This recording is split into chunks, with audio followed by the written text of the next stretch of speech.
السلام علیکم۔ آج ہم نمرہ احمد کے ناول مالا کی ایپیسوڈ نمبر 18 سنیں گے۔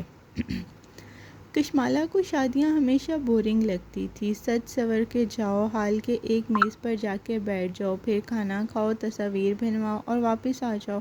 اور ماہی کے بغیر تو وہ مزید بورنگ تھی، لیکن کزن کا ولیمہ تھا اور اماں اکیلی نہیں جا سکتی تھی۔ ان کو کمپنی دینے کے لیے وہ ان کے ساتھ چلی آئی تھی۔ ذہن ماہی کی طرف اٹکا ہوا تھا۔ ماں بھی زیر لب اسی کے لیے کچھ پڑھے جا رہی تھی۔ ان کی بیٹی پہلی دفعہ اکیلی بیرون ملک کا سفر کر رہی تھی، وہ بھی 3 فلائٹس بدل کے۔ وہ بار بار ماں کو تسلی دیتی کہ ماہی ماہی ہے، اس کا کوئی بھی کچھ نہیں بگاڑ سکتا، وہ ٹھیک رہے گی، لیکن ماں پریشان تھی۔ ولیمے میں شرکت نے ان کا ذہن قدرے بانٹ دیا۔ آج ان کو تیار کرنے والی ماہی نہیں تھی، اس لیے وہ واجبی سا تیار ہوئی تھی۔ مالا خود بھی ہلکی پھلکی سی تیار ہوا کرتی تھی۔ اس کے ہلکے کام والا سبز جوڑا پہن رکھا تھا، چھوٹے بال کھلے تھے اور کانوں میں نگینوں والے ایئر رنگز پہن رکھے تھے۔ گالوں کے دانے آج کل ذرا زیادہ خراب ہو رہے تھے، اس لیے وہ میک اپ بالکل نہیں کرتی تھی، حتیٰ کہ سبز آنکھوں کے گرد لائنر بھی نہیں لگاتی تھی، الرجی سی ہونے لگتی تھی۔ جوتے بھی فلیٹ ہی پہنتی۔ ان کے خاندان میں غیر شادی شدہ لڑکیوں کا میک اپ کرنا اور اونچی ہیلز پہننا اچھا نہیں سمجھا جاتا تھا۔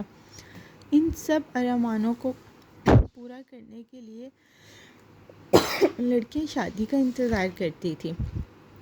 فنکشن ویسا ہی تھا جیسا لاہور کا کوئی بورنگ فنکشن ہوتا ہے۔ یہاں بخت کے گھر کی شادی کی طرح دیگ تھی، نہ ہی ٹپے، بس سجے سورے لوگ تھے، مصنوعی باتیں اور کھوکھلے قہقہے تھے۔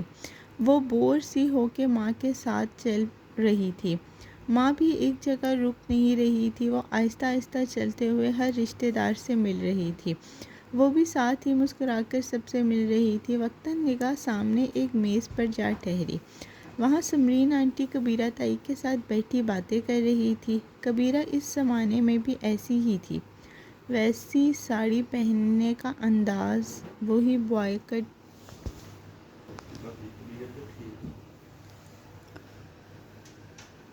جب وہ دونوں اتنے قریب آ گئی کہ سماعت کی حد میں تھی، تو کبیرہ نے چہرے پہ حیرت لاتے ہوئے سمرین کو مخاطب کیا۔ آپ سہیل کا رشتہ کر رہی تھی نا حورے کی بیٹی سے، اس کا کیا بنا؟ وہ دونوں جہاں تھی وہیں رک گئی، ساکن۔ بس کیا بتاؤں کبیرہ، سمرین جس طرح ایک دم پھٹ کے بولی۔ مالا اور ماں وہیں رک گئیں، ساکن، جامد۔ ان کے عین پیچھے، میں نے تو خاندان کی وجہ سے لڑکی پسند کر لی، حورے نے کہہ بھی دیا، لیکن سہیل تو اس کو دیکھتے ہی ہتھے سے اکھڑ گیا، اتنا غصہ ہوا مجھ پہ کہ آپ نے لڑکی کا چہرہ نہیں دیکھا تھا، دانوں سے بھرا ہوا، کیا ایسی لڑکی رہ گئی تھی اس کے لیے؟ اب کبیرہ انصاف کی بات کرو، میرا ایک ہی بیٹا ہے، بے انتہا خوبصورت، اس کے ساتھ لڑکی میچ تو کرنی چاہیے، اور جس لڑکی کو اپنے چہرے کا ہی خیال نہ ہو وہ اس کے ساتھ کیسے چلے گی؟ اسے محسوس ہوا کہ ماں نے اس کا ہاتھ زور سے تھاما ہے، جیسے اس کو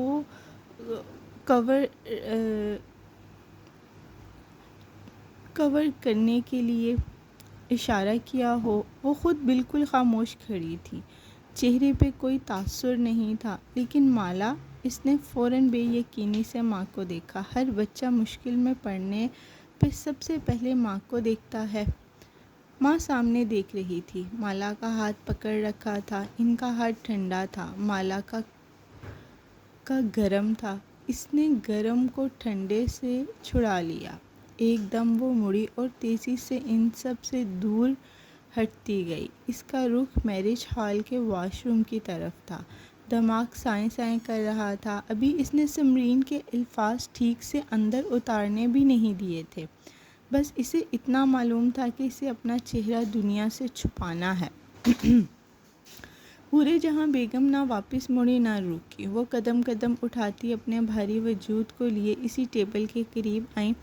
انہیں دیکھ کر کبیرہ اٹھ کھڑی ہوئی، مسکرا کر ان کا استقبال کیا۔ سمرین آنٹی کے چہرے پہ پریشانی آئی، گھبراہٹ سے سلام کیا، لیکن حور جہاں اسی سنجیدگی سے ان کے سامنے کرسی پر بیٹھی، سر پہ شفون کا نیلا دوپٹہ لیے، ایک کندھے پہ شال ڈالے، کانوں میں اور گردن میں موتی پہنے، سبز آنکھوں والی حور جہاں نے بڑے وقار سے ان دونوں کو سلام کا جواب دیا۔ سمرین گھبرا کر بار بار کبیرہ کو دیکھتی، لیکن کبیرہ مسکرائے جا رہی تھی، دل میں جیسے ٹھنڈ اتر گئی تھی۔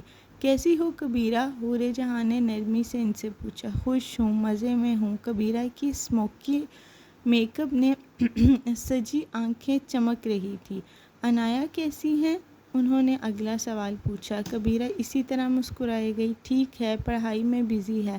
اللہ تمہاری بیٹی کے نیک بخت لگائے۔ کبیرہ، بیٹیاں سب کی سانجھی ہوتی ہیں۔ کبیرہ نے مسکرا کر آمین کہا۔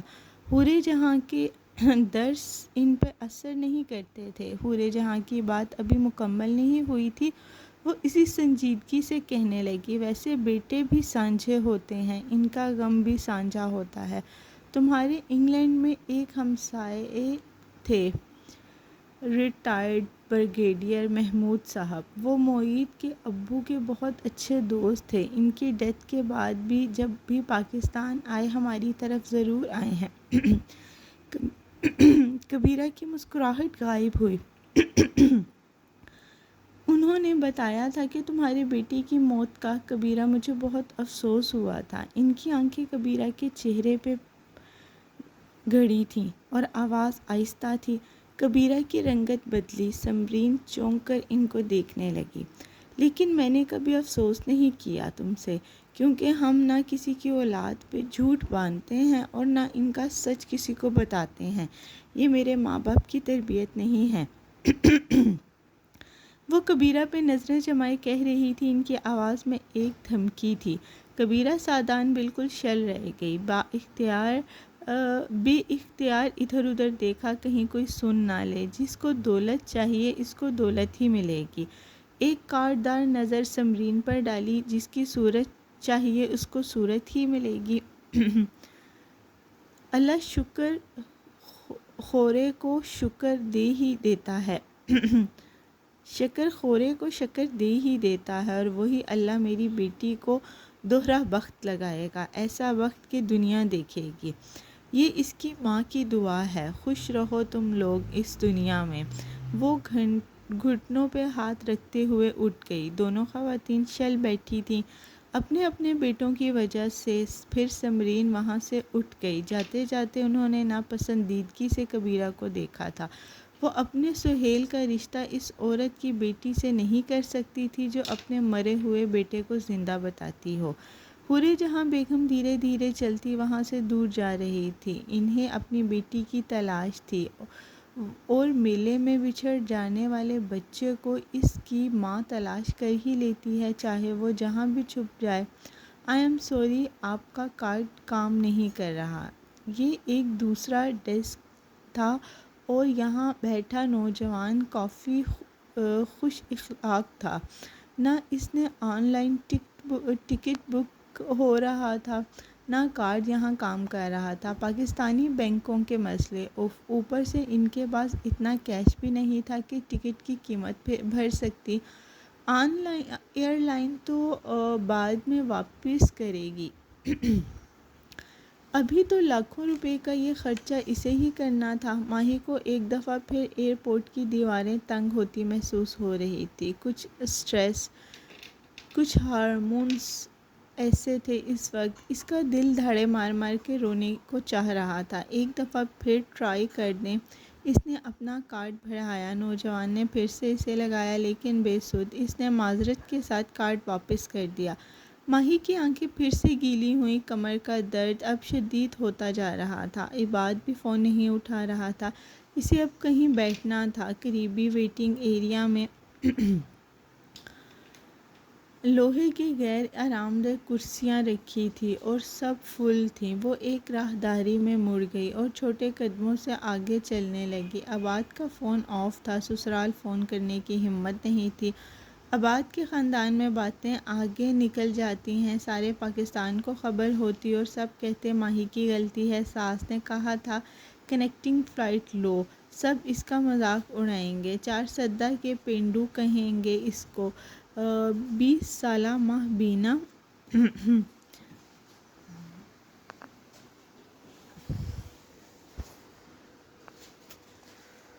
20 سالہ ماہ بینا کی آنکھیں پھر سے بھر آئی، اف کیا کرے۔ وہ چھوٹے چھوٹے قدموں سے چلتی آگے بڑھ رہی تھی۔ اس نے چند لوگوں کو روک کے پوچھا بھی کہ وہ کیا کرے، لیکن سب اس مرد جیسے نہ تھے۔ لوگ جلدی میں تھے، کسی کی فلائٹ نکلی جا رہی تھی، کسی کا سامان اٹھانے کی جلدی تھی، کسی کے پاس رک کے مشورہ دینے کے لیے وقت نہیں تھا۔ ایک راہداری میں اسموکنگ رومز بنے تھے، شیشے کی دیوار کے پار کچھ مرد اور عورتیں کسی ایک طرف منہ کر کے اسموکنگ کرتے دکھائی دے رہے تھے۔ کیا نشہ تھا یہ بھی! ایئرپورٹس پہ بھی ان کو چین نہیں آ رہا تھا۔ ماہی نے ناپسندیدگی سے انہیں دیکھا اور پھر سر جھٹک کے آگے بڑھ گئی، اور تبھی وہ اسے دوبارہ نظر آیا۔ وہ رک گئی۔ وہ ایک کرسی پر بیٹھا، ٹانگ پہ ٹانگ جمائے، لبوں پہ سگار دبائے ہوئے تھا۔ وہ دوسرے لوگوں کی طرح موبائل استعمال نہیں کر رہا تھا، بس خاموشی سے چھت کو دیکھتا کچھ سوچ رہا تھا۔ اس انسانوں سے بھرے ایئرپورٹ پہ مبین کو جیسے امید کی ایک کرن نظر آئی۔ وہ شیشے کی دیوار کے قریب آئی اور اس کے عین سامنے آ کے دستک دی، اور اسی طرح اوپر دیکھتا رہا۔ آواز اس تک نہیں پہنچی تھی، شاید وہ کسی خیال میں گم تھا، کچھ اداس سا تھا اس کے بارے میں۔ ماہی نے جھنجھلا کے زور سے شیشہ بجایا۔ چند لوگ ادھر ادھر دیکھنے لگے۔ کسی نے اسے بتایا کہ دروازہ باہر سے کھل سکتا ہے۔ وہ سمجھے اور اندر آنا چاہ رہی ہے۔ کسی نے اس آدمی کو پکارا، کوئی اسے بلا رہا ہے۔ وہ چونکا، نگاہ شیشے کے پار کھڑی اس لڑکی پہ پڑی تو اس نے گہری سانس لی۔ ماہر فرید نے اکتا کر سوچا، پھر کندھے اچکا کے پوچھا، کیا ہے؟ باہر آئیں۔ وہ پریشانی سے اسے بلا رہی تھی۔ صرف وہی تھا جو اسے درست مشورہ دے سکتا تھا۔ تم اندر آ جاؤ۔ وہ ٹیک لگائے بیٹھا رہا، بس 2 انگلیوں سے اشارہ کیا۔ یہاں سے آواز نہیں جاتی تھی۔ اس کے اشارے پہ وہ جھنجھلا گئی، پلیز باہر آئیں۔ ماہر قدرے اکتا کے اٹھا اور لمبے لمبے ڈاگ بھرتا باہر آیا۔ سگار ہاتھ میں تھا۔ شیشے کی دیوار ذرا سا کھول کر باہر دیکھا۔ بہت سا دھواں بھی باہر آیا۔ اندر آ جاؤ، میں باہر نہیں آ سکتا، میں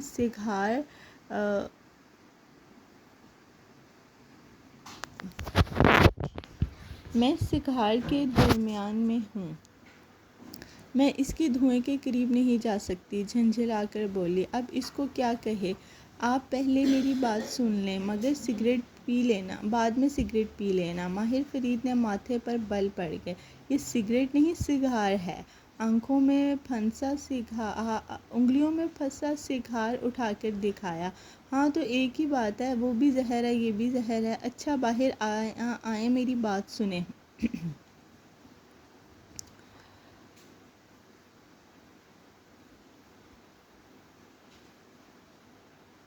وہ یوں دروازہ کھول کے نہیں کھڑا ہو سکتا تھا۔ بد دلی سے سگار بند میں اچھال دیا اور باہر آ گیا۔ اب کیا ہوا ہے؟ گہری سانس لے کر پوچھا۔ چہرے پہ کوفت تھی۔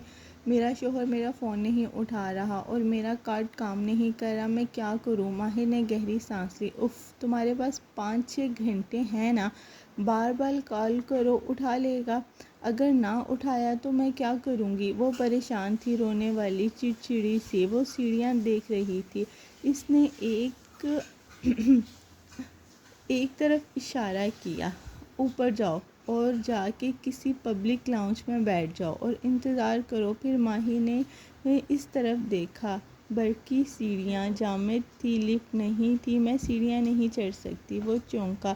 سگریٹ کے دھوئیں سے بچتا سیڑھیاں نہیں چڑھ سکتی۔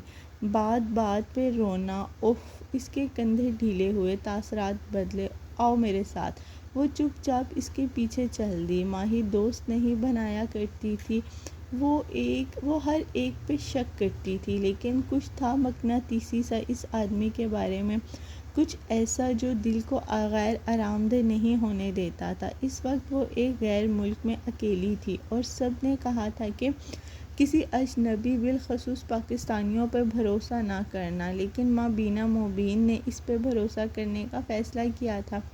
وہ اسے کچھ دیر اپنے پیچھے چلاتا گیا، پھر ایک ایکسیلیٹر کے دھانے رکا۔ وہاں باوردی سیکیورٹی گارڈ کھڑا تھا۔ ماہر نے اپنا فون نکالا اور اس میں موجود کارڈ اسکین کیا، پھر اس کی طرف اشارہ کیا۔ یہ میری گیسٹ ہیں، سیڑھیاں انہیں اوپر لے جائیں۔ میں جہاں المرجان لاؤنج بنا ہے، دنیا کے بہترین ایئرپورٹ کا بہترین فرسٹ کلاس لاؤنج، رنگوں اور روشنیوں کا ایک الگ دنیا۔ وہ بے اختیار گردن اوپر نیچے موڑ کے اطراف میں دیکھنے لگی۔ چند لمحوں کے لیے وہ اپنی ساری پریشانیاں بھول گئی تھی۔ ایک بڑے سے ہال میں جگہ جگہ آرام دہ صوفے رکھے تھے، زرد خوابدار سی بتیاں جل رہی تھیں۔ کچھ لوگ آرام کر رہے تھے، کچھ اپنے فونز اور لیپ ٹاپ پر لگے تھے۔ ایک طرف وسیع و گریز تالاب بنا تھا۔ تالاب کے اوپر کی چھت چمکدار تھی، اس کی روشنی کے عکس میں تالاب کا پانی جھلملا رہا تھا۔ یہ کوئی اور دنیا تھی۔ اکانومی کلاس میں سفر کرنے والوں کو لوہے کی کرسیاں ملتی تھیں، یہ فرسٹ اور بزنس کلاس میں سفر کرنے والے امراء کو لاؤنج تھا۔ ماہر نے پانی کے قریب رکھے ایک صوفے کی طرف اشارہ کیا۔ وہ چپ چاپ بیٹھ گئی، ٹانگوں اور کمر کا سکون آیا۔ بیگ پیک میز پر رکھ دیا۔ اب تم یہاں آرام سے انتظار کرو اور اوپر ریسٹورنٹ میں بفے لگا ہوگا، وہاں جا کے کھانا کھاؤ اور مسئلے کا کوئی حل نکالو۔ وہ ہدایات دیتا بس جانے لگا تھا۔ آپ کہاں جائیں گے؟ وہ تیزی سے بولی۔ دل ایک دم گھبرا گیا۔ میں یہیں کہیں بیٹھ جاؤں گا۔ میرا سگار ٹائم تو تم نے خراب کر ہی دیا ہے۔ اگر خراب ہو ہی گیا ہے تو آپ یہیں بیٹھ جائیں، بس میرا شوہر فون اٹھا لے تو آپ چلے جائیے گا۔ اسے سمجھ نہیں آیا کہ وہ اسے کیسے روکے۔ سوچیں آپ کی بہن مشکل میں ہوتی تو آپ کیا کرتے؟ اپنی طرف سے ماہر نے ٹیکنیکل پاکستانیوں والا حربہ استعمال کیا تھا۔ ماہر کے سارے اعصاب تن گئے۔ اس بات کی چوٹ الگ سے تھی۔ اس نے کچھ نہیں کہا، خاموشی سے اس کے سامنے صوفے پہ بیٹھ گیا۔ تھینک یو، وہ ممنون ہوئی۔ دل کو سکون آیا، وہ اکیلی نہیں تھی۔ اور سوری آپ کے سگریٹ ٹائم خراب کرنے کے لیے۔ سگار؟ آج اس نے غصے سے تصحیح نہیں کی، بس تالاب کو دیکھتے ہوئے دھیرے سے بولا، ایک ہی بات ہے۔ نہیں، ایک بات نہیں ہے، سگریٹ زہر ہے۔ اور پانی پہ رقص کرتی روشنیاں دیکھ رہا تھا۔ اور سگار کیا ہے میری محبوبہ؟ وہ اسی سنجیدگی سے بولا تو ماہی ایک دم ہنس پڑی۔ سگار آپ کی ایڈکشن ہے، محبوبہ وغیرہ نہیں، اپنے اصلی انداز میں بولی۔ پھر احساس ہوا کہ اپنی مدد کرنے والے آدمی کو ناراض کرنا عقل مندی نہیں تھی۔ جلدی سے مسکراہٹ روکی۔ سوری، میں کیا پیو گی؟ میں کافی لینے جا رہا ہوں۔ وہ اٹھ کھڑا ہوا۔ تھینک یو، میں کیفین سے پرہیز کر رہی ہوں۔ ماہر فرید نے گہری سانس لی۔ کم عمری کی شادی، پہلا بچہ، یہ کوئی وہمی لڑکی تھی، پریگنینسی کھونے سے ڈرنے والی، ورنہ اب اتنا کیا پرہیز۔ خیر، وہ عباد کو پھر سے کال میں لانے کی کوشش کرنے لگی، بے سود۔ تھک کے اس نے ماں اور مالا کو کال کی، دونوں فون نہیں اٹھا رہے تھے، شاید ابھی ولیمے سے واپس نہیں آئے تھے۔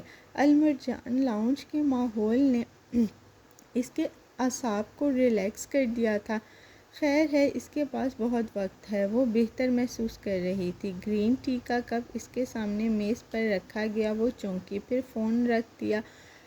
وہ اپنا کافی کپ لیے سامنے بیٹھ رہا تھا۔ آپ کہاں سے آ رہے تھے؟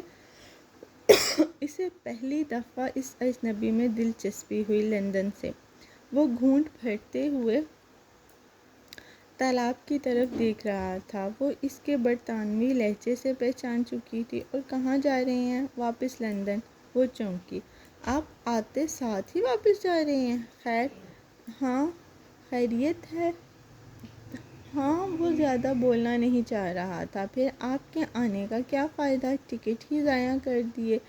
امیر لوگوں کے بھی مزے ہیں، کپ اٹھائے ہوئے اس نے کہہ ڈالا۔ اب اس سے زیادہ ماہ بینا اپنی زبان کنٹرول نہیں کر سکتی تھی۔ اچھا، اور کیا مزے ہیں امیر لوگوں کے؟ وہ ٹیک لگائے ٹانگ پر ٹانگ جمائے بیٹھا اسے دیکھنے لگا۔ وہ کسی بھی وقت مرضی کی فلائٹ لے سکتے ہیں، میری طرح ایئرپورٹ پہ خوار نہیں ہوتے۔ تم اپنے شوہر کے گھر والوں کو کال کر سکتی ہو؟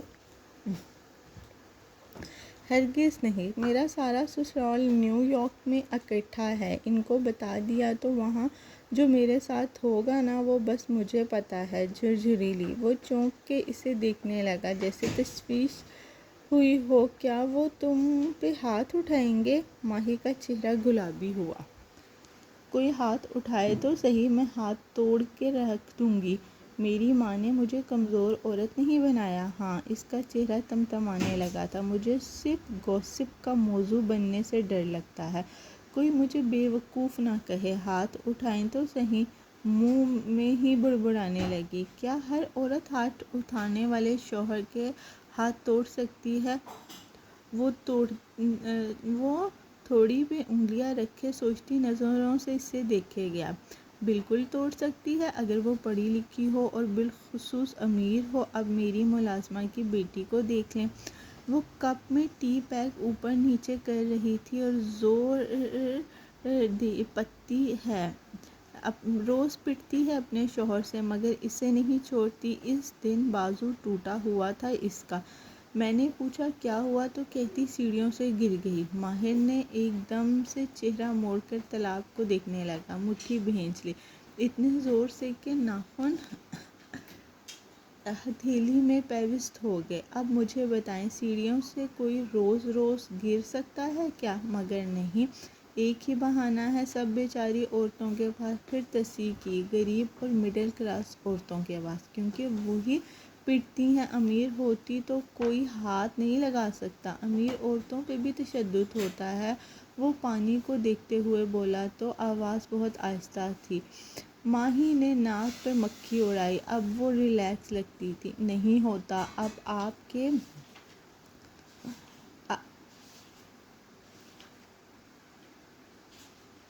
اب مجھے بتائیں، سیڑھیوں سے کوئی روز ماہی نے ناک سے مکھی اڑائی، اب وہ ریلیکس بھی نہیں ہوتا۔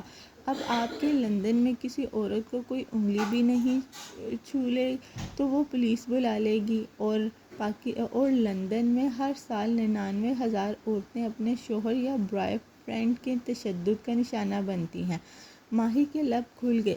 کیا؟ اسے یقین نہیں آیا۔ لیکن وہاں تو آپ پولیس بلا سکتے ہیں۔ بچپن سے ٹی وی ڈراموں فلموں میں یہی دیکھا تھا کہ باہر کے ملکوں میں نہ کوئی بچے کو مار سکتا ہے نہ بیوی کو۔ یہ 98,000 وہ عورتیں ہیں جو پولیس کو بلاتی ہیں، پھر چند دن کی دوری اور ذرا سا جرمانہ بھرنے کے بعد اس کا آدمی ان کو منا لیتا ہے اور وہ واپس اسی ٹاکسک زہریلے رشتے میں چلی جاتی ہیں۔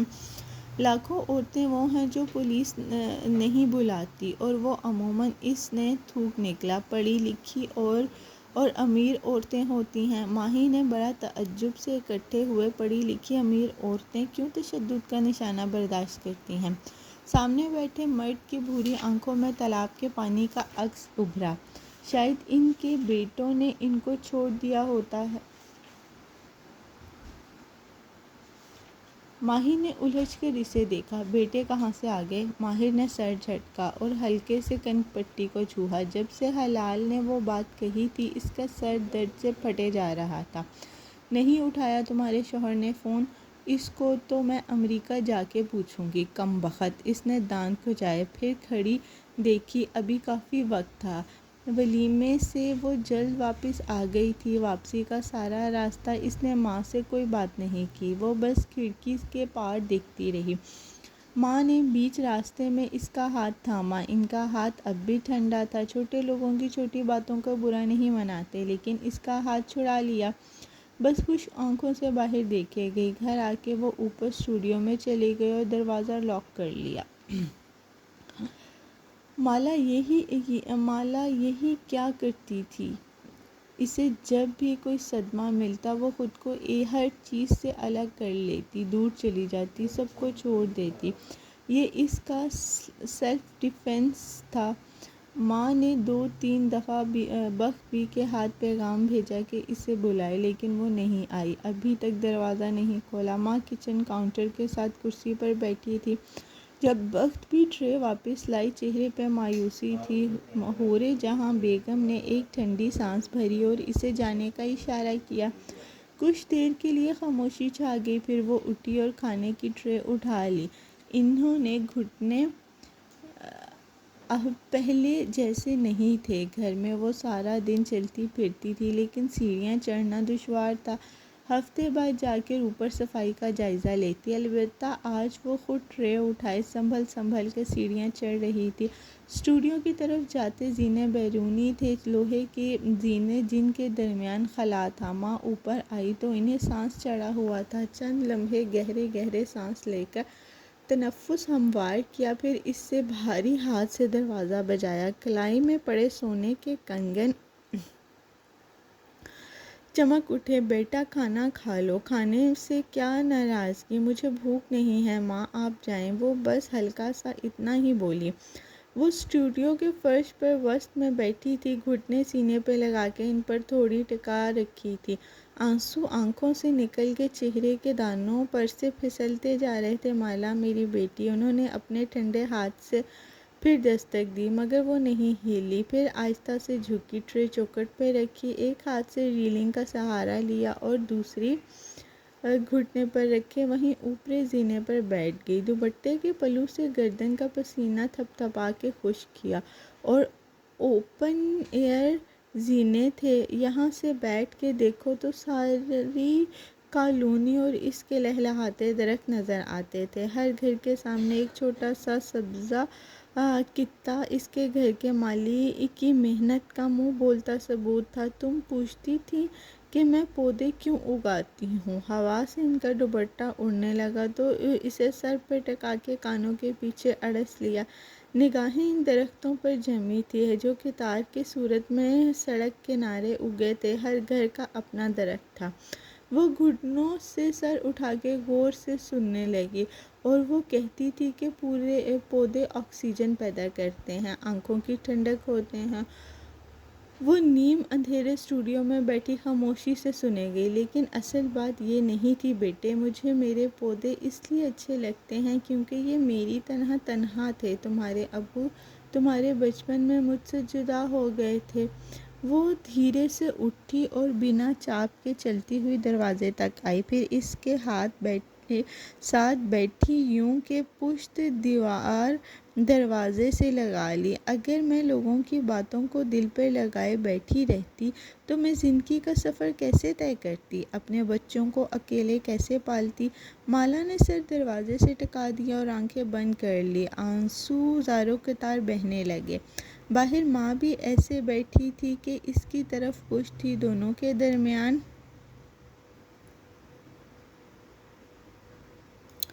ایک بند دروازہ حائل تھا۔ ہر پودا تنہا ہوتا ہے کیونکہ وہ ارد گرد کے پودوں کو نہیں دیکھتا۔ اس کی جڑ زمین میں ہوتی ہے اور شاخیں آسمان میں۔ وہ اپنے رب کی طرف جانے کے لیے اپنا قد بڑا کرتا ہے۔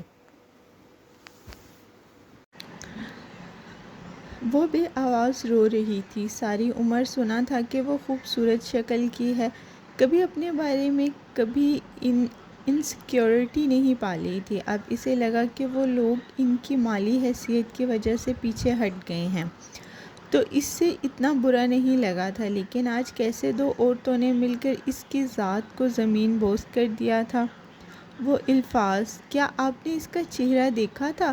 دانوں سے بھرا ہوا، اس کے دل میں ایسے گڑھے تھے کہ اب نکل نہیں پا رہے تھے۔ چہرے کے چند نشان، سانولی رنگت، چھوٹا قد، موٹاپا۔ کیا انسان خوبصورتی کے ان پیمانوں کو آنکھوں میں لیے پیدا ہوا تھا، یا یہ معاشرے نے ان کے ذہن میں فٹ کیے ہوئے ہیں؟ ماں کہہ رہی تھی پودے کو نہیں پرواہ ہوتی کہ اس کے ارد گرد کیا ہو رہا ہے، کس کے پھل کس سے زیادہ ہیں اور کس کے پھول کس سے خوشنما۔ وہ بس اپنے بیج کا وفادار ہوتا ہے، وہ بیج جس نے اسے جنا ہوتا ہے، وہ ساری توانائی اس بیج کے درخت جتنے قد کو پہنچنے میں صرف کرتا تھا۔ اس نے آنکھیں کھولی، اسٹوڈیو تاریک اور خاموش تھا، وہ دھندلا بھی۔ آنسو آنکھوں سے گرنا رک گئے تھے، ماں اب گھٹنوں پہ ہاتھ رکھے کھڑی ہو رہی تھی۔ سب لوگ ایسے نہ قدرے نہیں ہوتے، کسی ایک کی وجہ سے ہر نئی دستک کا دروازہ بند نہیں کرنا چاہیے۔ وہ چونک گئی۔ یہ ماں کو معلوم تھا وہ کیا سوچ رہی تھی، وہ اس کی ماں تھی۔ اب زینے اترنے کی چاپ سنائی دے رہی تھی۔ اس نے آنکھیں رگڑیں اور موبائل نکالا، پھر دھندلی بصارت کے ساتھ ظہیر کا نمبر پر کال کی۔ ظہیر، میں پارٹنرشپ کے لیے تیار ہوں۔ اس کی آواز گیلی تھی۔ دوسری جانب خاموشی چھا گئی۔ مالا، ایسا ہے کہ اب میں تمہیں پارٹنرشپ آفر نہیں کر سکتا، سیلری پہ مینجمنٹ پوزیشن دے سکتا ہوں، مگر تم نے پارٹنرشپ کہا تھا۔ ہاں، لیکن ابو کا کہنا ہے کہ بغیر انویسٹمنٹ کے مجھے کسی کے پارٹنر نہیں بنانا چاہیے۔ اگر تم انویسٹمنٹ کر سکو تو ہم اس بارے میں بات کر سکتے ہیں۔ وہ ظہیر کو جانتی تھی، وہ جھوٹ بول رہا تھا۔ وہ سمجھ گیا تھا کہ اس کا رشتہ نہیں ہو رہا اور وہ مجبور ہو کر اس کے پاس آئی ہے۔ وہ اس بات سے بھی واقف تھا کہ مالا انویسٹمنٹ نہیں کر سکتی۔ ماں نے ماہی کی شادی ابھی چند ماہ پہلے ہی کی تھی، ایسے میں وہ ایک خطیر رقم مانگ کر ان کی کمر نہیں توڑ سکتی تھی۔ کیا اسے ایسے شخص کے ساتھ کام کرنا چاہیے جو آفر دے کر پیچھے ہٹ گیا تھا، جو اس کی مجبوری کا فائدہ اٹھا رہا تھا؟ کیا ایسا شخص ایک ریڈ فلیگ، سرخ جھنڈا تھا یا ایک اچھا کولیگ؟ لیکن اس وقت اس کے پاس دوسرا کوئی آپشن نہیں تھا۔ وہ اسے جلد سے جلد گھر کے ماحول اور خاندان والوں سے دور کر دے۔ ٹھیک ہے، مجھے قبول ہے۔ اس نے فون رکھ دیا۔ یہ قبول ہے کہنا بہتر تھا، اس قبول ہے کہنے سے جس کے خواب ہر لڑکی دیکھتی ہے۔ لیکن کشمالہ مبین ان لڑکیوں میں سے نہیں بنے گی جو بار بار چائے کی ٹرالی لائیں اور ریجیکٹ ہوں۔ کیا فائدہ اس شادی کا جس میں دوسرے کے معیار کے مطابق خود کو ایک سانچے میں ڈھالنا پڑے؟ اس نے بھی ہر لڑکی کی طرح سوچا تھا شادی اسے خوشی دے گی، لیکن آج اسے علم ہوا تھا کہ شادی خوشی کا دوسرا نام نہیں ہے۔ شادی خوشی کے لیے نہیں کی جاتی، کس لیے کی جاتی ہے یا خوشی ہوتی کیا ہے، یہ اسے ابھی نہیں معلوم تھا۔ شادی مشکل ہے، اکیلے رہنا بھی مشکل ہے۔ اس نے اکیلے رہنے کو انتخاب کر لیا تھا۔ اس نے آنسو صاف کیے اور وہاں سے اٹھی۔ اسے نیچے جا کے ماں کو اپنا فیصلہ سنانا تھا۔ المرجان لاؤنج کی بالائی منزل پہ ایک پرتاش اور وسیع و غریض ریسٹورنٹ بنا تھا۔ وہ اپنا کھانا ڈال کر لایا تو دیکھا وہ میز سے ویسے ہی بیٹھی مسلسل کالز کیے جا رہی تھی۔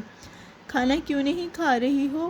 وہ اسے تھوڑی دیر پہلے اپنے ہمراہ اوپر لایا تھا تاکہ وہ کھانا کھا سکے، اب دیکھا تو وہ ایسے ہی بیٹھی تھی، قدرے شرمندہ سی۔ میں پے کیے بغیر کھا نہیں سکتی، یہ فری ہے، تم میری گیسٹ ہو، جاؤ شاباش کھانا لاؤ۔ وہ نرمی سے کہہ کر سامنے بیٹھا۔ وہ اب بھی نہیں اٹھی تو ماہر نے گہری سانس لی۔ کیا تم قطر ایئر لائن سے بدلہ نہیں لینا چاہتی؟ تم جتنا کھانا کھاؤ گی ان کو اتنا ہی نقصان ہوگا۔ تھوڑی دیر پہلے بینا مبین پلیٹ بھرے اس کے سامنے بیٹھی مزے سے کھا رہی تھی، 2-3 ڈرنکس اور جوسز بھی ساتھ رکھے تھے۔ ایک تو بھوک اتنی لگی تھی، اوپر سے فلائٹ کا کھانا اچھا نہیں لگا تھا اور یہاں تو انواع و اقسام کے کھانے دستیاب تھے۔ کھانا اندر گیا تو دماغ کچھ سوچنے کے قابل ہوا۔ نہ ماں یا مالا نے اس کی کال اٹھائی تھی، نہ عباد نے۔ سب ٹھیک تو تھے نا؟ وہ اس سے پہلے کہ ان کے بارے میں سوچتی اس کا خیال اس آدمی کی طرف چلا گیا جو پچھلے 2 گھنٹے سے اس کے ساتھ موجود تھا۔ ماہی نے غور سے اسے دیکھا، وہ تھوڑا سا کھانا ڈالے غائب دماغی سے کھا رہا تھا۔ اس نے سوائے کارڈ سکین کرنے کے اپنا موبائل نہیں نکالا تھا۔ وہ ایک ورکنگ پروفیشنل لگتا تھا۔ کیا اس کے کام نہیں ہوں گے؟ یہاں ہر کوئی فون پہ لگا تھا، وہ کیوں دنیا سے کٹا ہوا تھا؟ آپ میری مدد کیوں کر رہے ہیں؟ وہ ہاتھ روک کے بغور اسے دیکھنے لگی۔ ماہر نے جھٹکا سر اٹھایا، اس کی آنکھوں میں نہ سمجھی تھی۔ میں نے تمہارے لیے ایک پیسہ نہیں خرچ کیا۔ اس لاؤنج میں میرے کارڈ پہ کوئی بھی گیسٹ فری میں آ سکتا ہے۔ آپ مجھے وقت دے رہے ہیں؟ نہیں، میں اپنا کھانا کھا رہا ہوں۔ میں اپنا وقت اور پیسہ بھی ایسی جگہ نہیں لگاتا جہاں سے مجھے منافع نہ آئے۔ وہ اس لمحے ماہی کو خیال آیا، آپ کا نام کیا ہے؟ آپ نے بتایا نہیں، تم نے پوچھا نہیں، کہہ کے واپس کھانا کھانے لگا۔ ماہی نے چند ثانیے انتظار کیا۔ آپ کون ہیں؟ شائستگی سے دہرایا، مامار۔ یہ آپ کا نام ہے یا آپ آرکیٹیکٹ ہیں؟ تمہارا کیا خیال ہے؟ وہ اسے احساس ہوا کہ وہ اپنے بارے میں بات نہیں کرنا چاہتا۔ میرا نام مابینہ ہے، خود ہی بولی، اور میرے شوہر کا نام عباد ہے۔ کہاں سے ڈھونڈا تھا تم نے ایسا لاپرواہ شوہر بینا؟ وہ سر جھکائے چھری کانٹے سے اسٹیک کاٹ رہی تھی۔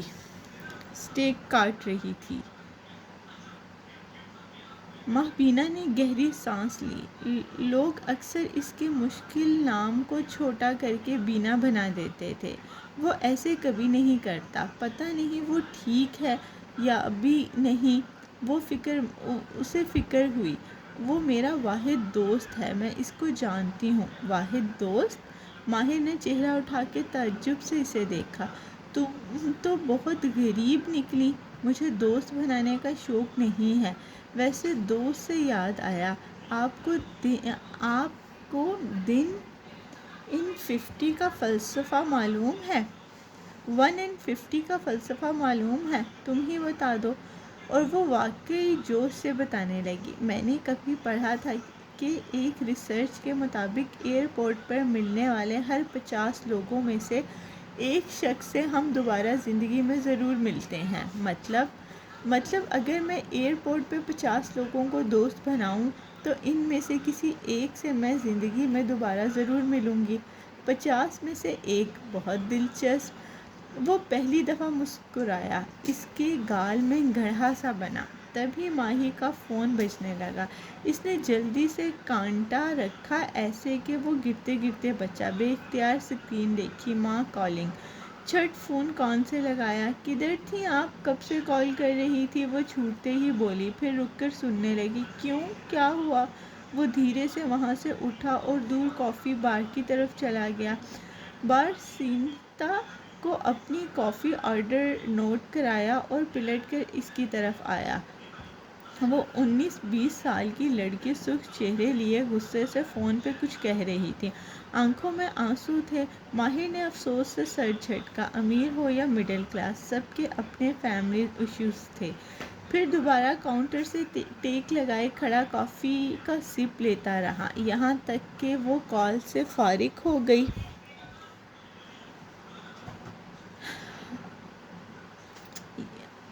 تب وہ واپس آیا تو دیکھا وہ کھانا چھوڑے بیٹھی ہے اور چہرہ ابھی تک سرخ ہے۔ انشاءاللہ تمہاری فلائٹ کا انتظام ہو گیا ہوگا، کھنگھار کے کہتا سامنے بیٹھا۔ نہیں، میری امی کا فون تھا، وہ پہلے ہی پریشان تھی، میں ان کو مزید کیا پریشان کرتی؟ ویسے بھی ان کے پاس کریڈٹ کارڈ نہیں ہے، بہن کا کارڈ بھی نہیں چلے گا، بس میرا شوہر فون اٹھا لے۔ وہ فرسٹریشن سے عباد کو پھر سے کال ملانے لگی۔ اس نے محسوس کیا کہ وہ لڑکی اب غصے اور بے بسی کا شکار نظر آ رہی تھی۔ یقیناً اس کی ماں نے اس سے کچھ کہا تھا۔ ابھی تک فون آف ہے اس کا۔ کیا کرتا ہے تمہارا شوہر؟ وہ اس کا دھیان بٹانے کے لیے بولا اور ٹیک لگا لی۔ وہ 22 سال کا ہے، اسٹوڈنٹ ہے۔ اوہ، اتنی جلدی شادی کر لی تم نے؟ نہیں کرنی چاہیے تھی شاید۔ کیا فائدہ ہونا ہے شادی کا؟ دوسروں کی مرضی اور معیار کے مطابق زندگی گزارو۔ وہ جیسے سوچ کچھ اور رہی تھی، بول کچھ اور رہی تھی، تلخی ہی تلخی۔ وہ ٹیک لگائے بیٹھا ایک ہاتھ گال تلے رکھے بغور اس لڑکی کو دیکھے گیا، جس کا چہرہ کسی بھی قسم کی سرجری یا بوٹاکس سے پاک تھا۔ تمہارا سب سے بڑا خوف کیا ہے؟ ماہی نے بھیگی نظریں اٹھا کر اسے دیکھا۔ سہیل اور سمرین آنٹی کو الٹا ٹانگ دینا، بلکہ اللہ کرے دونوں کے چکن پاکس نکل آئیں، بڑا مزہ آئے گا۔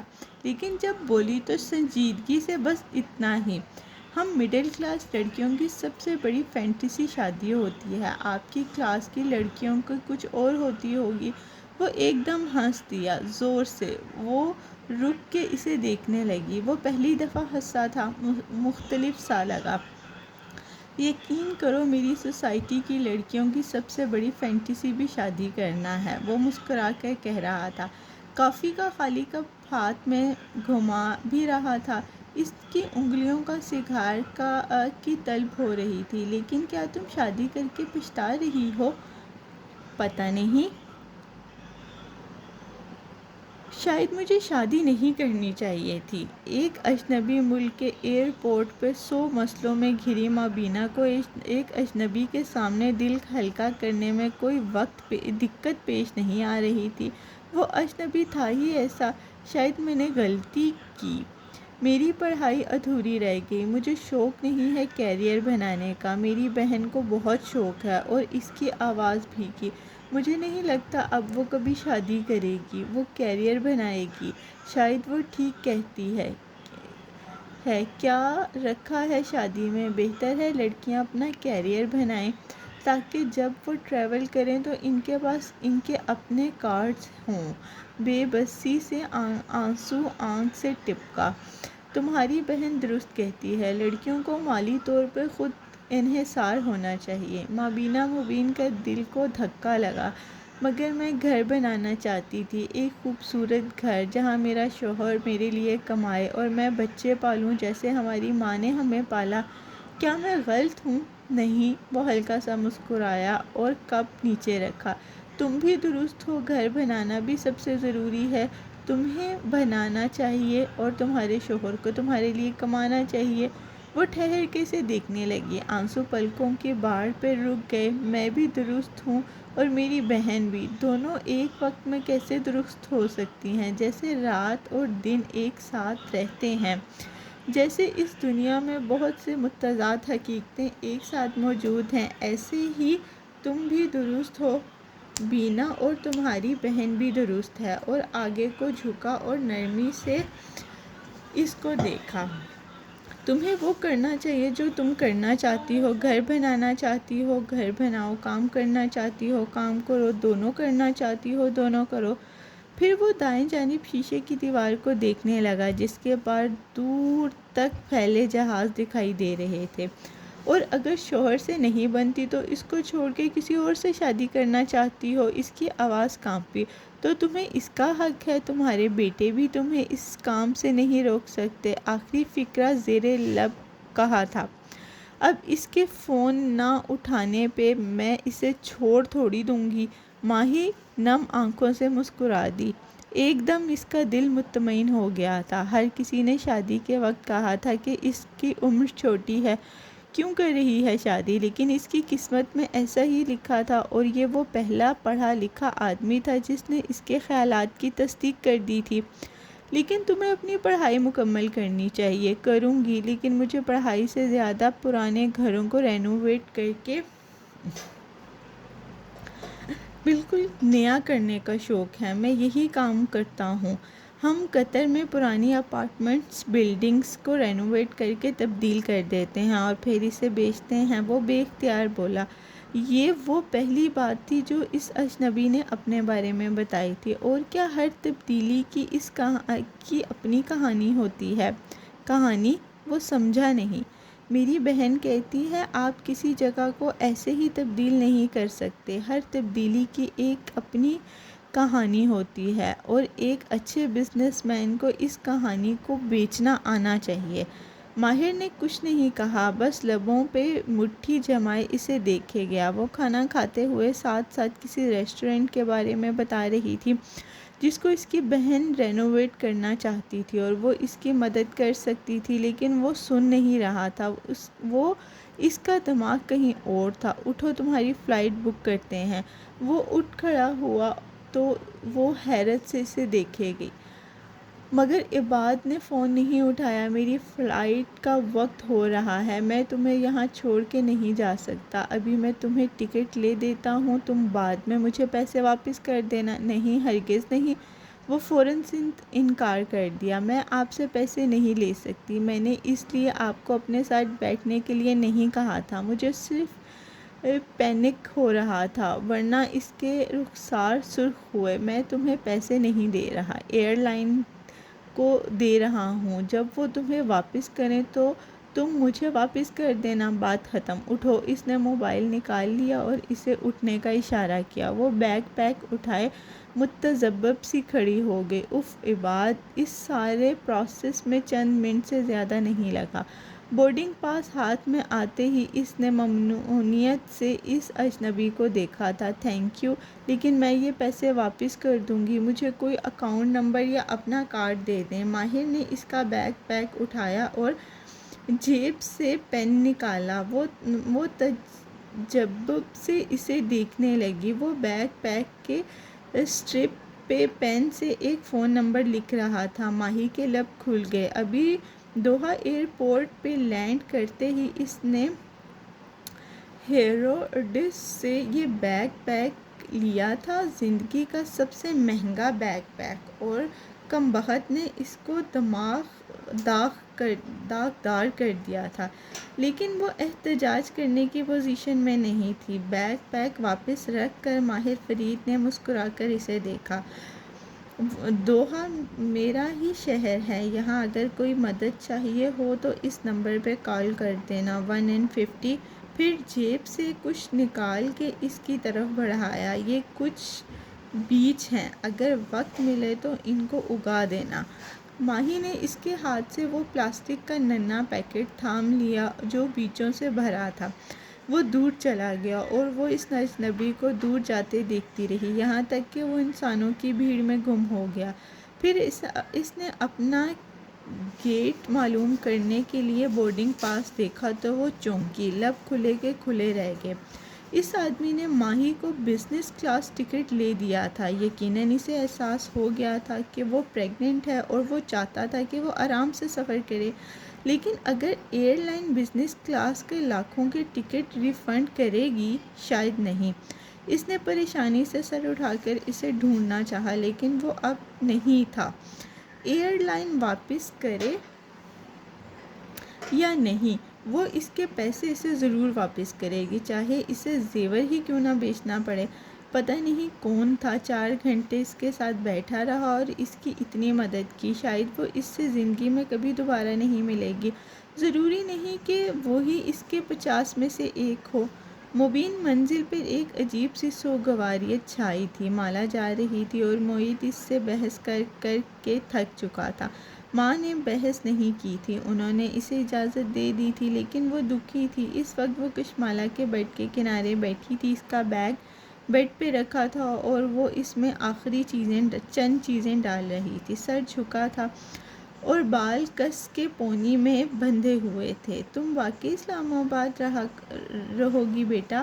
ان کی آواز میں ٹوٹی امید کی گرچیاں تھیں۔ ماں، میں فیصلہ نہیں بدلوں گی، آپ نے مجھے ایموشنل بلیک میل نہیں کرنا، وہ سنجیدگی سے کہتے ہوئے زپ چڑھا رہی تھی۔ چہرہ سپاٹ تھا، کم از کم ظہیر کے ریسٹورنٹ میں مجھے میرے کام سے پہچانا جائے گا، نہ کہ میرے چہرے کے دانوں سے۔ وہ ایک جھوٹی عورت کی چھوٹی بات تھی، اس کی وجہ سے تم ہر کسی کو رد کرو گی کیا؟ اب تمہارے ابو کی کزن رشید نے بھی تمہارا رشتہ مانگا ہے، ان کا بیٹا بہت اچھا ہے۔ ماں پلیز۔ اس کے صبر کا پیمانہ لبریز ہو گیا۔ اس نے ہاتھ اٹھا کر ان کو دیکھا تو آنکھیں گیلی تھیں۔ اب آپ مجھے کسی کا رشتہ نہیں بتائیں گی، کم از کم کچھ عرصے تک نہیں، میں نے نہیں کرنی شادی۔ چند لمحے کے لیے دونوں کے درمیان خاموشی چھا گئی، پھر مالا نے بیگ رکھا اور ان کے ساتھ بیڈ پہ آ کے بیٹھی۔ دونوں کے پاؤں زمین کو چھو رہے تھے اور رخ دیوار کی طرف تھا۔ آپ نے کہا تھا پودا اپنے بیج کا وفادار ہوتا ہے، اسے پورے قد کا درخت بننا ہوتا ہے۔ مجھے بھی بننا ہے ماں، مجھے اپنے آپ پہ کام کرنا ہے، پہلے اپنے کمپلیکسز پہ، اپنی خواہشات پہ جن کو میں نے شادی کے لیے چھوڑ رکھا تھا۔ پھر اس نے پیچھے رکھے سامان میں سے ایک ڈبہ اٹھایا اور ان کے سامنے کیا۔ ماں نے ڈبے کا ڈھکن ہٹایا تو اندر سفید اور سلور ہیلز تھیں۔ وہ نہ سمجھی سے اسے دیکھی گئی۔ ظہیر نے مجھے ایڈوانس سیلری دی ہے اور یہ میں نے ان سے خریدی ہیں۔ میں اپنی اسکن کی ٹریٹمنٹ بھی شروع کراؤں گی، لیکن اس کمائی سے جو میں خود کماؤں گی۔ میں نے اپنی خواہشات شادی کے لیے چھوڑ رکھی تھی۔ جب شادی ہوگی تو میں یہ کروں گی، وہ کروں گی، لیکن نہیں ماں، شادی خواب پورے کرنے کے لیے نہیں کی جاتی۔ مجھے جو کرنا ہے خود کرنا ہے، اس لیے کرنا ہے۔ ماں نے تعجب سے ان ہیلز کو دیکھا۔ یہ صرف جوتے ہیں مالا، یہ انسان کبھی نہیں خرید سکتا ہے۔ نہیں ماں، یہ صرف جوتے نہیں ہیں، یہ میری بہت سی خواہشات کی علامت ہیں جن کو میں نے کسی دوسرے انسان کے لیے چھوڑ رکھا تھا۔ وہ آئے گا اور یہ پوری کرے گا، اور اسی لیے مجھے دکھ زیادہ ہوا ہے۔ میں نے اب کسی انسان سے یہ توقع نہیں لگانی کہ وہ میری خواہشات پوری کرے گا۔ میں خود اپنے لیے کافی بننا چاہتی ہوں، اس لیے مجھے مت روکیں۔ اس نے گیلی آنکھوں سے کہتے ہوئے ماں کا ہاتھ تھاما۔ آج ان کا ہاتھ گرم تھا۔ ٹھیک ہے بیٹے، جیسے تمہاری مرضی، انہوں نے ہلکی آواز میں کہا۔ ان کے کندھے جھکے ہوئے تھے اور آواز پشت تھی۔ پھر وہ گھٹنے پہ ہاتھ رکھے اٹھ کھڑی ہوئیں۔ میں ساتھ لے جانے کے لیے لنچ پیک کراتی ہوں۔ ماموں سے بات ہو گئی ہے، انہوں نے تمہارے لیے اوپر والا کمرہ صاف کروا دیا ہے۔ انہوں نے اپنا گرم ہاتھ اس کے ہاتھ سے نکال لیا تھا۔ اس کا دل کٹ کے رہ گیا تھا۔ ان کا ہاتھ کیوں گرم تھا؟ کیا ان کو بخار تھا؟ کیا اسے پوچھنا چاہیے؟ کیا وہ اس سے مڑ کر دیکھنا چاہیے؟ کیا وہ نمک کا مجسمہ بننے کا خطرہ مول لے سکتی تھی؟ شاید نہیں۔ اس نے گرم ہاتھوں کو ذہن سے جھٹک دیا۔ اس وقت اسے خود کو سب سے اوپر رکھنا تھا۔ وہ واپس بیگ کی طرف آئی اور اپنی چیزیں اندر ڈالنے لگی۔ اس وقت اپنے لیے اسے دل سخت کرنا تھا۔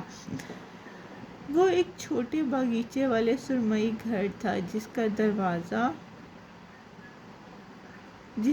دروازہ سیاہ تھا۔ اس کے آگے 3 زینے بنے تھے۔ ماہر فرید اس وقت اس سیاہ دروازے کے سامنے کھڑا تھا۔ اس نے وہی لباس پہن رکھا تھا جو قطر جاتے اور واپس آتے وقت پہنا تھا۔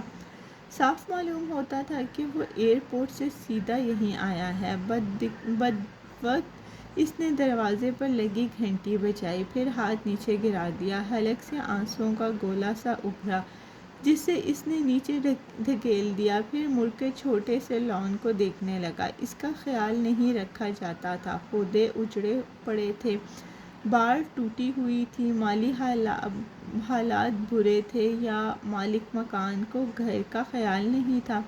دروازہ کھلنے کی آواز آئی۔ وہ آہستہ سے پلٹا۔ اسے پہلے رابیل کے جوتے نظر آئے، پھر اس نے نگاہ اٹھائی۔ وہ گھنگریالے بالوں والی عورت اس کے سامنے کھڑی تھی، اس کی ماں۔ رابیل کے چہرے پر شوق ابھرا، پھر لب مسکراہٹ میں ڈھلے، بے یقینی، خوشی۔ ماہر، وہ کمزور ہو گئی تھی، آنکھوں تلے ہلکے تھے اور جیسے گڑھے بھی، میک اپ سے بے ریا چہرہ، بندھے بال، میلا لباس۔ وہ چند لمحے انہیں دیکھتا رہا۔ اس کے باپ کے ساتھ جب وہ ہوتی تھی تو ساری سوسائٹی ان پہ رش کرتی تھی۔ وہ 5 کیرٹ کی انگوٹھیاں پہنتی تھی، ڈیزائنر ویئر اور خوبصورت جوتے۔ اسے جوتوں کا شوق اپنی ماں سے ملا تھا، اور اب یہ عورت کون تھی؟ اس کی پرچھائی۔ میں ہلال سے ملنے آیا ہوں۔ وہ بائیں طرف چہرہ موڑ کے دیکھنے لگا۔ ابھی اس کے زخم نہیں بھرے تھے، ابھی ماں کو دیکھنا بہت مشکل تھا، مگر رابیل کو جوش مان نہیں پڑا۔ انہوں نے مسکرا کر سر ہلایا۔ اندر آؤ۔ نہیں، میں یہیں ٹھیک ہوں۔ رابیل کے چہرے کی جوت مدھم ہوئی، لیکن مسکراہٹ برقرار تھی۔ میں ہلال کو بھیجتی ہوں۔ وہ اندر غائب ہو گئی۔ تھوڑی دیر بعد وہ بھاگتی ہوئی چوکھٹ پر آئی۔ اس نے جینس پہ سفید ٹاپ پہن رکھا تھا اور لمبے بال شانوں پر بکھرے تھے۔ بھوری آنکھوں میں حیرت سے زیادہ خوشی تھی۔ آپ؟ وہ دھیرے سے پنجوں کے بل بیٹھا اور مسافے کے لیے ہاتھ بڑھایا، لیکن وہ ہنس کر ایک دم اس کے گلے لگ گئی۔ وہ اس کے لیے تیار نہیں تھا۔ آہ، آکورڈ۔ پھر اس نے آہستہ سے ہاتھ ہلال کے کمر پہ رکھے اور اسے ہولے سے تھپکا۔ اس کی زندگی ایک لمحے میں مکمل ہو گئی تھی۔ وہ مسکرا کر اس سے الگ ہوئی۔ آپ ایک دن میں واپس آ گئے، میری مرضی۔ وہ بھی مسکرایا، پھر جیب میں ہاتھ ڈال کر کچھ نکالا۔ یہ میں تمہارے لیے لایا ہوں۔ وہ ایک چھوٹی سی ڈبیا تھی جس میں ربن بندھا تھا۔ ہلال نے اس سے اس کے ہاتھ پہ چھپٹا اور تیزی سے ربن کی گرہ کھولی۔ کاغذ کی پیکنگ نیچے گر گئی۔ اندر ایک شیشے کی 4 والی کینڈل تھی۔ بیربل نے کہا تھا کہ تمہیں کینڈلز پسند ہیں۔ ہلال نے ڈھکن کھول کر اسے سونگھا۔ Strawberry, I love it.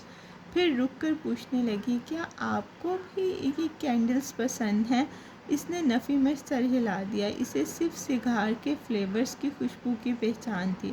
میں سوچ رہا تھا کل میں تمہیں اسکول سے پک کر لوں اور ہم لنچ کرنے چلیں۔ یہ آسان نہیں تھا، مشکل تھا، لیکن اسے کہیں اور ابتدا کرنی تھی۔ مگر میں اسکول نہیں جاتی۔ وہ چونکا، ابرو اکٹھے ہوئے۔ ابھی تک؟ میرے پاپا مجھے ہوم اسکولنگ کراتے ہیں۔ وہ بغور اسے دیکھنے لگا۔ کچھ بہت عجیب تھا اس بات میں، کچھ چونکا دینے والا۔ تمہارے پاس کوئی فون یا آئی پیڈ وغیرہ ہے جہاں میں تم سے بات کر سکوں؟ اس کے لہجے کو سرسری سا بنایا، البتہ چھٹی حس کوئی الارم دے رہی تھی۔ ہلال نے سر دائیں بائیں ہلایا۔ میرے پاپا مجھے کوئی ڈیوائس استعمال کرنے نہیں دیتے۔ تمہیں فون استعمال کرنا نہیں آتا؟ وہ بے یقین تھا۔ لندن کے بچے تو بڑوں سے زیادہ ماہر ہوتے ہیں۔ پھر ہلال کا باپ یہ پابندیاں کیوں لگا رہا تھا؟ نہیں، ہلال نے معصومیت سے نفی میں سر ہلایا۔ اگر تم کبھی کھو گئی تو کسی کو کال کیسے کرو گی؟ ماہر آواز پہ چونکا۔ ایک دم سارے جسم کے اعصاب تن گئے۔ شمس اندر سے چلا آ رہا تھا۔ ماہر اٹھ کھڑا ہوا، دھیرے سے ہلال کا سر تھپکا۔ تم اندر جاؤ، میں کل تمہیں گھر سے پک کر لوں گا۔ وہ اندر بھاگ گئی اور شمس باہر آیا۔ وہ ماہر کو دیکھ کر حیران بھی ہوا تھا اور خوش بھی۔ ماہر، اندر آؤ نا، بہت اچھا لگا تمہیں دیکھ کر۔ شمس نیچے اتر آیا۔ اب وہ دونوں زینوں کے سامنے کھڑے تھے۔ ماہر نے ہاتھ بڑھا کر دروازہ بند کر دیا تاکہ اندر جاتی آوازوں کا راستہ رک جائے۔ ماہر، مجھے واقعی بہت اچھا لگا، وہ کہنے لگا، لیکن ماہر فرید اس کے سامنے آیا اور اس کی بات کاٹی۔ اب میری بات غور سے سنو شمس، وہ اس کی آنکھوں میں دیکھ کر کہہ رہا تھا، واللہ تمہاری موت میرے ہاتھوں لکھی ہے۔ واللہ کب، کیسے، مجھے نہیں معلوم، لیکن اگر تم نے دوبارہ میری ماں پر ہاتھ اٹھایا تو تمہاری موت کا دن بہت قریب آ جائے گا، یاد رکھنا۔ شمس کے چہرے پر شوق ابھرا۔ لمحے بھر کے لیے وہ کچھ کہنے کے قابل نہیں رہا۔ ماہر، تمہیں؟ وہ ہکلایا، کسی نے غلط بتایا؟ ایسا میں بیربل نہیں ہوں جسے تم شیشے میں اتار سکتے ہو۔ میں ماہر ہوں اور اب میں تمہاری بہت قریب ہوں۔ انگلی اٹھا کر وہ اسے تنبیہ کر رہا تھا، اس لیے یہ مت بھولنا کہ میں تمہاری کسی نظر رکھے ہوئے ہوں۔ اس نے انگلی اٹھا کے تنبیہ کی۔ شمس جہاں تھا وہیں کھڑا رہ گیا۔ ماہر فرید مڑا اور لمبے لمبے ڈھاگ بھرتا اپنی کار کی طرف چلا گیا۔ اسے کہیں سے تو ابتدا کرنی تھی۔ عباد اور ماہر کے بیڈ روم کی بتی مدھم تھی۔ وہ بیڈ کراؤن سے ٹیک لگائے بیٹھی تھی۔ اس کی آنکھیں رونے کے باعث گلابی ہو رہی تھی اور وہ ٹشو سے بار بار ناک رگڑ رہی تھی۔ عباد بیڈ کے کنارے سر جھکائے بیٹھا تھا۔ اس کے ایک بازو پر پلستر بندھا تھا۔ یہ سب اس منحوس ایئرپورٹ کی وجہ سے ہوا ہے، وہ روتے ہوئے کہہ رہی تھی۔ میں وہاں اتنی دیر نہ رکتی، اتنا سٹریس نہ لیتی، نہ میرا بچہ کھوتا۔ شاید اس سب میں میرا قصور ہے۔ وہ سر جھکائے شکست خوردہ سا لگ رہا تھا۔ میرا اس دن ایکسیڈنٹ نہ ہوتا اور میں تم سے رابطہ نہ کھوتا تو تم اتنا سٹریس نہ لیتی۔ ماہر نے گھٹنوں پہ سر رکھ دیا۔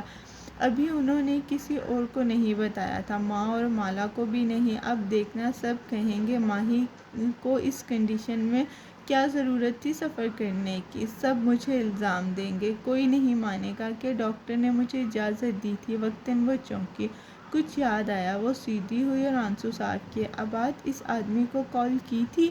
میں نے اسے میسج چھوڑا تھا، اس نے جواب ہی نہیں دیا۔ ہاں میں نے کی تھی، اس نے کہا کہ وہ ایئر لائن سے ری فنڈ کروا لے گا۔ اس کو ایئر لائن کیسے ری فنڈ کرے گی؟ اس کو تو میرا سیٹ نمبر یا پاسپورٹ نمبر بھی نہیں معلوم۔ اس نے کچھ بھی دیکھے بغیر صرف پیمنٹ کی تھی اور کچھ نہیں کہا۔ اس نے کہا تھا یہی کہ وہ تمہاری بیوی ٹریول کر رہی ہو تو تم اپنا فون آن رکھا کرو۔ یہ بات سخت بدمزہ ہوا۔ وہ جو آنکھوں میں آنسو لیے بیٹھی تھی ہلکا سا مسکرائی۔ تم نے اس سے بتایا نہیں تمہارا ایکسیڈنٹ ہو گیا تھا؟ اس نے موقع ہی نہیں دیا، مجھے لاپرواہی کا طعنہ دے کر فون بند کر دیا۔ شاید وہ پیسے لینا ہی نہیں چاہتا۔ عجیب آدمی ہے۔ مہربان آدمی تھا، ماہی نے تصحیح کی۔ وہ دن 1 in 50 نہیں تھا، کیونکہ وہ ان سے تعلق نہیں رکھنا چاہتا تھا۔ اسے اس روز یقین ہو چلا تھا کہ وہ اس سے پھر کبھی نہیں ملے گی۔